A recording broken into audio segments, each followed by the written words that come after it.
Well, I messed up. So I made a lot of videos of me cleaning off the 81 Corvette and the 1970 Dodge Challenger that we bought in our last video, just because I think it's really cool to see the transformation going from covered in trash, literally covered in trash, and of course dirt and dust and all that good stuff, to being squeaky clean. Well, I used the videos for my TikTok page and failed to save it for YouTube. So I apologize in advance. I still have a little bit of footage I was able to borrow from TikTok, but it might be a little bit lame because it'll probably be blurry, and that's on me. But we are here today to give you an update on these cars, and we've had a little bit of time with them now, and we've been figuring out and learning a lot about these cars as well. So let me show you guys around and give you some updates on these projects. Since the Corvette's in front of me already, I'm just going to go ahead and give you guys the brief overview on it. And yeah, you can see some dust on there. It's been a while since I actually washed these things, and I'm not going to give them their full detail until we get these things up and running just fine. So the Corvette runs. It'll start up, it runs, sounds good. But we're dealing with a couple things. So all we had to do with the Corvette, we got rid of the Quadrajet carburetor there and put on this Edelbrock remanufactured carb. Don't knock me in the comments. I'm cheap and I like to save a buck. And honestly, if you go with a reputable rebuilder, you're going to be just fine. So I ordered mine off of eBay, read reviews, and still got a little screwed. So we were having some issues with it. It was actually spraying fuel. If you look right here, there's a stain on the underside of the hood. So it was spraying fuel up there.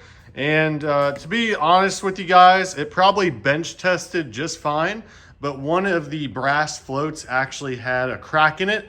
So it slowly filled up with gasoline, and obviously once it fills up, it's not going to work properly. So luckily I had another one on hand, not a big deal, swapped them out and got that figured out. Now we're dealing with a couple of other leaks though. So you can see most everything under here is original to the car, including the radiator. So that is now leaking on two sides. So before we could drive this, obviously with any mileage under it, we gotta make sure it stays cool. So we're gonna be replacing that. That'll be the very next thing that gets replaced. And then just prematurely, we're going to do the alternator right here, just because I'm sure that is original, and it's got a crack right there on the bolt for the casting. So might as well replace that. It's easy enough to do and probably only be like 60 bucks. But other than that, we went through the brakes, rebuilt literally, I would say 90% of everything as far as the brake system goes. So that is all shiny and new. It was a pain in the ass. I never knew that they riveted your rotors to your hubs from the factory, so that was a little bit of a learning curve. And I'll probably post another video on that too. But let's jump into the interior, which we somewhat detailed so far, and I'm pretty impressed with it. All right, let's get the door popped open here. And you can see we have that nice tan interior.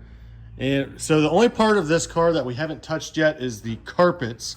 But look at those door panels. Those came out really good. The seats were actually covered, so they were saved by that guy, the original owner, actually covering them.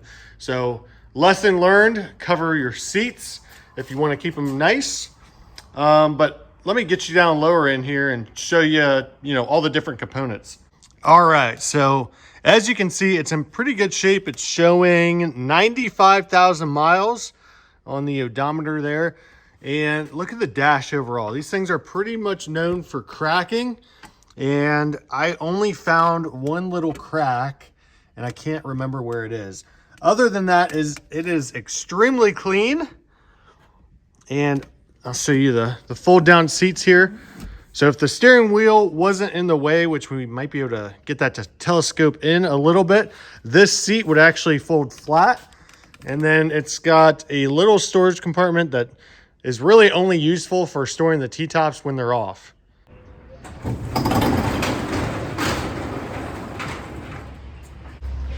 All right, so as you can see, the Dodge Challenger has essentially just turned into a giant workbench now. And We've done a little bit of work to this so far, but we're tracking down some other issues going on. So we replaced the intake manifold there and then went with a remanufactured carb for this car as well. And that's pretty much all we've done up front except for replace a coil. We are also tracking down some ignition switch problems. So I have a new ignition on the way. So that's going to be being installed. And then we discovered that the gas tank was just completely fucked. So we started with high hopes trying to get this thing started, and then discovered that the fuel tank was actually horribly corroded, which was honestly very surprising just because, you know, it looked new under the car. It looked like someone had replaced it. I'll show you guys an up close look at that right now. So this is the fuel tank that came out of it. And to me, that sending unit ring, that lock ring, looks newer. And then if I spin it here, you guys might be able to see inside this thing, but it is ugly. I'm not even sure how it got to be this bad. Let me see if I can angle it up here a little bit. Just know it's really messed up. It's not a good situation there at all. We started cleaning the interior of this car, but didn't get very far. Obviously the seats were not covered in the Challenger and they're split and everything like that, which is honestly normal for vinyl, but it still sucks because it's all money that has to be spent to replace them. And overall, I mean, the dash has some cracking, which, I mean, I can't be exactly disappointed about. Would it be nice to find it in pristine condition? Yeah, but that's not a reality when you're buying these vintage cars, okay? So you gotta have a little fun, gotta make it your own. We actually tore out the back seat trying to find the paperwork, which we did not find. So I really don't know what this car came with from the factory. We do know it was a blue car. There's some overspray in the trunk, or well, not overspray, but you can see, especially in this video here, that blue patch, that would have been the original color. And you can see they sprayed over. I would imagine this paint job was probably done in the 80s and they just sprayed over everything. So they did an okay job, but there's definitely dirt in the paint, which, I mean, that kind of sucks, but it's a good driver quality paint where I won't have to worry about scratching it or putting dents in it. And then once I build up a little bit more funds, I can actually go ahead and paint it. That was a very quick overview of where we're currently at with these cars.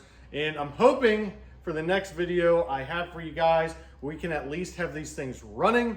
Obviously this one runs, it's just leaking some fluids right now, but definitely want to get the Dodge Challenger up and going. And then we got to dive into the brake system and obviously get new tires and stuff like that. So that's going to be a whole nother adventure. The Corvette is going to be on the road and has been on the road already before the Challenger. So we did take a couple of test passes in the Corvette just to kind of break things loose, figure out what's going to fail and what needs to be replaced. And that's all part of the game. So that's all I have for you guys. I will show you guys some footage. That was dumb. Cut, take like 5. All right, so that was the quick overview on these cars. Now I want to show you guys a shitty cut. Damn. All right, so that was a quick overview on these cars. Now I want to transition and show you guys the cleaning process, the initial cleaning process for these cars, and show you some shitty video from my TikTok page because I'm sure it's going to be grainy, but you guys should at least get the point. I'm not going to bore you to death with it. It's just going to be a really, really quick video. And then once we get to the stage where we can do our final detail, we're going to go through this, clay bar it, obviously polish, wax, and all that good stuff, just to make the paint everything that it should be. So that'll be a really interesting video, and that's the one you're going to want to stay tuned for. So make sure to like and subscribe. That way I can keep being motivated and bring you guys more content like this. Like I said in my last video, it's not every day you get to see stuff like this. Most cars are already done up, but I want to show you the process behind getting a car back onto the road that hasn't been on the road for 30, 35, 40 years. So it's a cool process, and it's something that I think more people should understand and appreciate to these vintage cars. Anybody can go out and buy one. Anybody can do that. But getting them back onto the road, making sure they're mechanically sound, that's a whole different ball game. That's a whole different level. And that's what I want to show you guys throughout this process. If you guys remember from the last video, this is how these cars were found, and now we have to clean them up. So now we have to give them the initial spray down just to loosen up all that dirt and dust that's been caked on there for decades. And then we get to start the fun process of actually seeing how we think this paint is going to clean up. So it's important to not skip this first step. Whenever you wash a car, I don't care if it's a new car or a vintage car, you got to break up that dirt and dust first. And honestly, it's probably a good idea to do this a couple times. And for the video, I didn't have a pressure washer, but if you have a pressure washer, that's even better. So then you get to see my shitty TikTok footage, and we're just scrubbing away at this. And I did a couple passes just to ensure we got as much dirt and dust off of that surface as possible, but the paint is cleaning up really good. And the professional detailers will tell you that the way the paint looks wet is how it should look once you're done waxing and polishing it. So I think these actually came out pretty good. What do you guys think?